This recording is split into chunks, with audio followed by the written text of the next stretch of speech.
Hello and welcome to my first vlog. Today is August 1st and I am on my overachiever mood already. I started my first book today, which if you watched my August TBR video, I mentioned it in there, but I started with The Turn of the Key by Ruth Ware. I am like 20% into it, so today's like the first day, but it's already the afternoon. And so far, it's not super like action-packed or anything, but it's unsettling for sure, and I'm intrigued for sure as well. So the book's about this woman who's writing to like a lawyer from prison to try and get him to represent her because she's been accused of a murder. And you find out like it's just her like through letters explaining like the whole situation to him. And now so it's the evening and both the people like the hosts from the summer mixtape readathon and from Magical Readathon, so G, are doing sprints to like kick off both readathons. So here's I'll put up the bingo board, or like the little board for summer mixtape. So if you don't know what's the video, there's 5 reading prompts and this book covers 4 of them. So I'm eager to, read this one first. But if I I have 2 books that I want to get to for sure. If I finish them, then I'll add more. On this vlog, I'm probably going to be focusing on the summer mixtape because that's the first 2 weeks. And then Magical Readathon's running for the whole month. So yeah, just made myself some tea and I'm gonna drink and read some more while I watch sprints.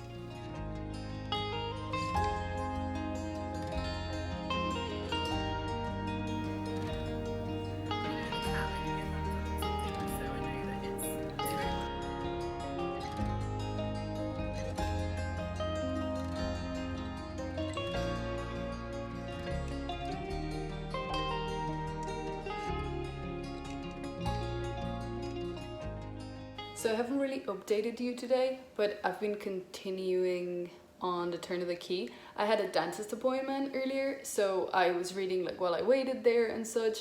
So yesterday I read to about a third of it, now I'm maybe halfway.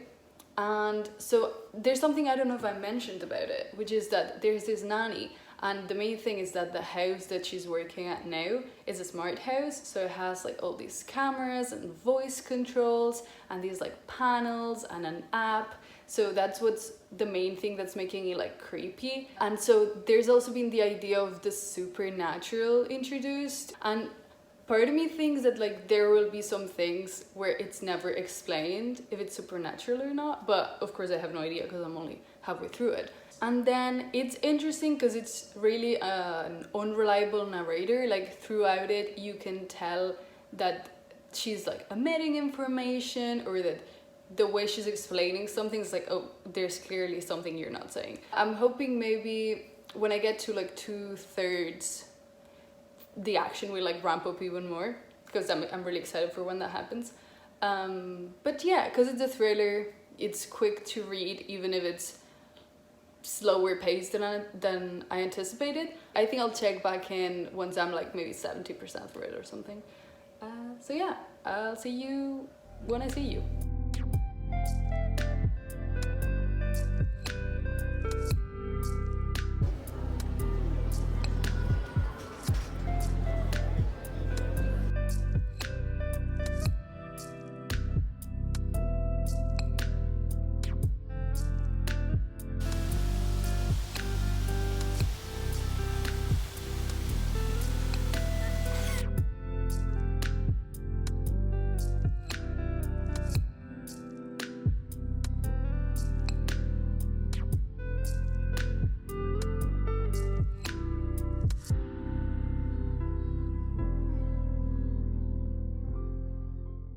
So it's been a couple days since I updated you. I lied and I have now finished The Turn of the Key by Ruth Ware.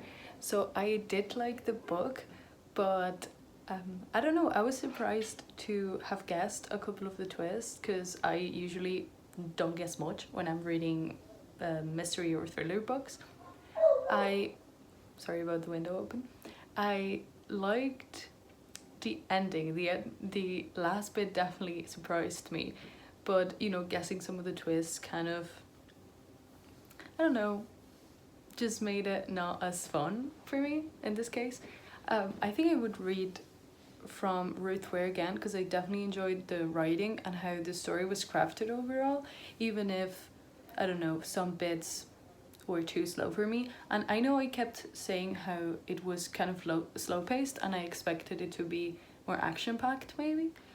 But trying to talk to people about this book, I realized that it being slow paced didn't mean that things weren't happening, because there was definitely a lot going on, and like there were different like small mysteries that, you know, kept you guessing like how they were going to be tied up in the end. So that was definitely cool. So overall it was a good book, but nothing super special for me.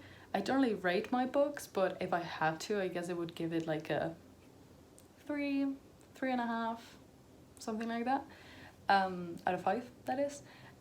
So yeah, now I haven't been at home for the past couple days, and I guess I've been finding it like difficult, which is what always happens. I never know like what to film or how often to check in, or you know, what stuff is interesting to see and what isn't, even though I know what I like in vlogs, and I watch like vlogs that are very different styles, but then when it's my stuff that I'm shooting, it's always hard. So today's Friday, which means day 5 of all the readathons. So I'm going to start my second book today. Oh, I guess I did start a second book because my sister and I, we're buddy reading the first book in the Pretty Little Liars series. We rewatched the show together and had so much fun. But yeah, we started that book at the same time, but I don't know how quick we're gonna read it. I think we're probably gonna take our time. For now, I'm gonna leave you with some footage of some walks and stuff, because since I'm not home, I'm in this really beautiful town, lots of, you know, nice scenery and forest around. So some of that here, and I'll see you soon.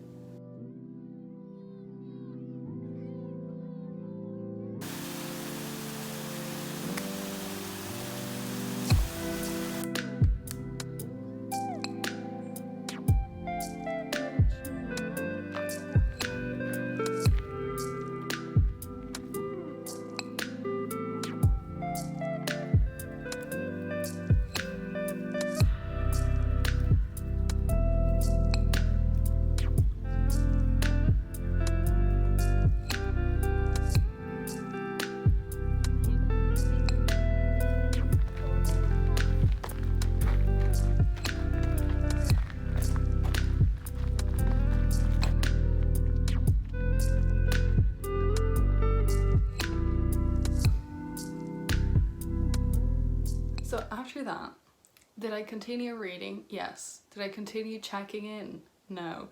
But for once, I am determined to finish a reading vlog. So I had to start my next book, but I decided to do a little try a chapter kind of thing with 3 different romances. So I'll go in order, I'll go in the vibes order. So sort of bottom vibes was Chef's Kiss by TJ Alexander, which is about this pastry, like bakery chef, who's a recipe developer, which I think is super cool. And her love interest is her new co-worker that she has to start making videos with, and they're non-binary, and I think that causes some trouble in the company. I'm not sure. I listened to like an hour or so, and everything that happened while I was listening was already in the synopsis, so I wasn't super engaged in the bit that I listened to. Also, I wasn't super loving the audiobook narrator, because I did a try chapter with all audiobooks, and I think I would like to keep reading it at some point, like finish it, but that was just not the time. Then I started The Wedding Crasher by Mia Sosa, which if you watched my last video, you would know it's one of my most anticipated releases of the year, and I was really enjoying it, and honestly I maybe should have continued with that one, but I think part of it, you know, when you're so excited for something that you just don't want to read it because, you know, maybe it's not as great as you thought it would.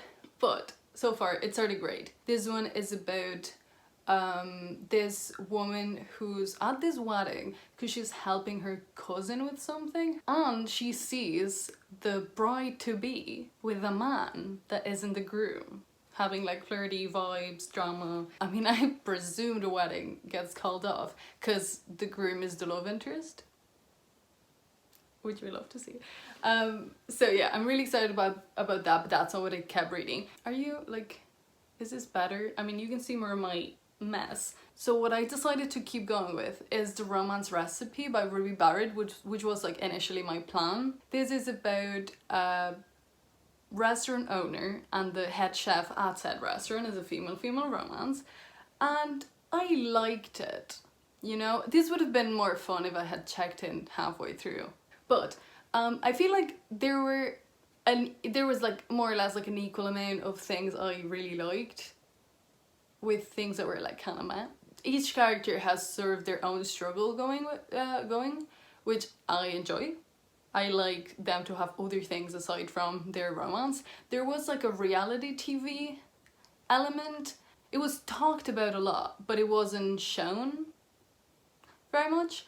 And then the cooking as well. Like there was some bits where there was a lot of talk of food, and then it would sort of die down, but we kept up with like the food metaphors, which I don't know that I loved. So the restaurant is sort of failing, and they're like in danger of having to close. And then the head chef, she recently went through a breakup, and is one of my favorite parts of this book is that she's come to terms with her sexuality. She's bi, and throughout the book she's sort of, you know, meeting more queer people and coming into herself as a bi woman. And there's a lot of really great discussions about realizing your sexuality sort of later on in life, because she's in her like early 30s, I think. I feel like that's not something that like you come across really often in queer novels, so I loved that bit. Some of the stuff that I didn't love, well, first of all, the third act like conflict breakup thing, I always despise it, but sometimes it makes like a bit of sense, and in this one like it just didn't. But aside from that, it had, so like those discussions were great. The chemistry between the characters was pretty good. It was fine, it was good, but it was nothing super special for me. You know how I said I wasn't super loving the audiobook narrator for Chef's Kiss? Well, then I read and loved a book that the same person narrates, A Song for the Wild Build by Becky Chambers. This was my first Becky Chambers, and let me tell you, it won't be my last. I had heard loads of good things about them, and you know, I understand. So this book, I would call it like it's part just a sci-fi utopian with the strong nature vibes. It is what am I doing with my life, please help me now sort of thing. And it's also very much all vibes, no plot. And also it's like this is kind of silly, but like the feeling that this book evoked in me is having a cup of tea really early in the morning when the house is all quiet and no one's woken up yet. This, you know, it's like, it's calming, there's nothing going on, but you feel like comforted by your lovely cup of tea. But yeah, that was lovely. And now I'm also even more excited for The Long Way to a Small Angry Planet, which is another Becky Chambers series. That's like, that one's actual like full-length novels, and this one's novellas. Yeah, that's great. Now then, let me recap, because this was all part of readathons. You'll remember, because the video's not that long, but I feel like we haven't brought it up in a while. So, the mixapathon, let me put up the board. We had 5 reading prompts. I completed all 5, which is really fun. So we had unseasonal read and book set in a different country. That was The Turn of the Key by Ruth Ware. Then a spicy book / book with food themes, and the free choice, that's gonna be The Romance Recipe by Ruby Barrett. And then Nature on the Cover, the Becky Chambers. Then we had 4 activity prompts. I almost completed them all. So we had self-care time. For that I'm counting a day in which we went on a really lovely walk that I showed you, or maybe I'll show you a bit more now. Then we have read in a sunny spot. I read in many sunny spots because it's really sunny and hot and horrible. And then we have a summer throwback, for which I did my first ever like reel on Instagram with a little really small throwback to a holiday that I had earlier this year, in which I went to Florence with my family. So I put together a little reel with that. It was fun, so maybe I'll do more. I guess that's a seamless transition to telling you you can maybe follow me on Instagram if you want. And then there was one last prompt that I didn't complete, which was a movie night to watch like a summer flick or something set in a warm setting, which I didn't end up doing, which is fine. And then finally for Aurelium, for Magical Readathon, I completed 2 of my like compulsory classes that I needed to take. That was my 2 like alchemy courses, and then 1 extra like quest, which was the romance. So that's all from me. I hope if you're seeing this, I put all the footage together into an almost coherent vlog. So thank you so much for being here for my first vlog. Hoping to do more in the future, hopefully better. So yeah, thanks so much. I hope to see you here soon. Until then, bye!